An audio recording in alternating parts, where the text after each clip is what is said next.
Today we're doing one of our educational videos on non-surgical facial rejuvenation versus surgical rejuvenation.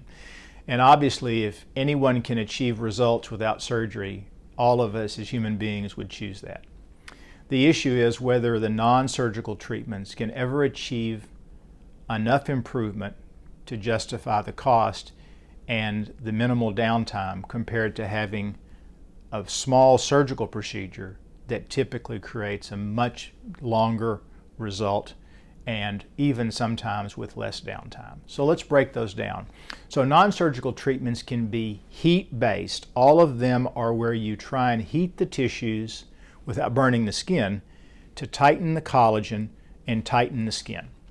And then there's of course the other options nowadays, which is the thread lift type procedure, where a thread of suture that has tiny barbs on it is introduced usually through a knitting-like needle under local anesthesia through the skin, and then when you pull it back out, the thread accordions the skin and pulls it up. So heat-based treatments, which heat the tissues to try and shrink the skin, and then the thread lift-like tissues that basically pull the skin up but have not lifted it and moved it. Bottom line, none of those procedures in the current state come close to creating the result that you can achieve with a mini facelift. And before you say, well, I know it's surgery, wait a minute.